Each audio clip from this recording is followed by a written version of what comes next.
پەرستانی پەتای کۆرۆنا لە کەرکووک، کۆبنەوەیەکی نائاسایی.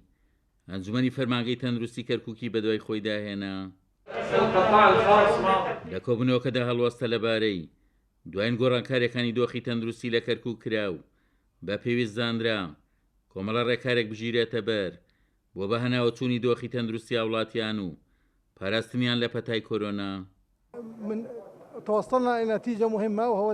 گەشتینە ئەنجامێکی گرنگ کە لەمڕۆ بەدواوە هیچ بوارێک نامێنێت کە هاوڵاتیان خۆیان بە ڤاکسینی تش بە کۆرۆنا نەکوتن. وەک قۆناغی دەستپێکیش بڕیارمانداوە کە لە ماوەیەکی دیاریکراو دەبێت تەواوی ستافی تەندروستی لە کەرکووک خۆیان بە ڤاکسینەکە بکوتن. ئەم بڕیارە دواتر دەستگاکانی دیکەش دەگرێتەوە. تەندروستی کەرکووک بڕیاری داوە قۆناغی یەکەم بە شێک لە نەخۆشخانە ئاساییەکانی شارەکە تایبەت بکات بە سەرەسەری کۆرۆنا کارمەندانی تەندروستیشی ئیجبار کرد خۆیان بە ڤاکسینەکە بکوتن. وەزعەکە زۆر مەترسیدارە چونکە ئێمە خستەخانەی شەفای چواردەکەوە تەرخان کرابوو بۆ نەخۆشەکانی کۆرۆنای ئێستاکە پڕ بوو.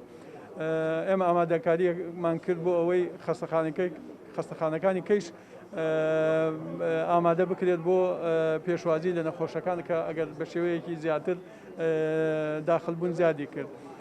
فراوانکردنی بنکە تایبەتەکان بە ڤاکسینی کۆرۆنا وەکو 5 بنکە بوو دوای کردمانە 7 بنکە ئێستش لەم کۆبنەوەشە بڕیاردرا کە بکرێتە 20 بنکەی تایبەت بۆ کۆرۆنا و فەریقی متەنەقل یاندانن وەکو بڕاتن بناو جامعەکان یان کولیەکان یان ئەوانە کە بتوانن زۆرترین تەلەبە قوتابی کە بکوتن. سوف تتم مفاتحة محافظة كركوك لشمول پارێزگای کەرکووک ئاگادار دەکەینەوە ڕێنمایی بۆ تەواوی فەرمانگەکانی کەرکووک دەربکات بۆ کوتانی کارمەندەکانیان.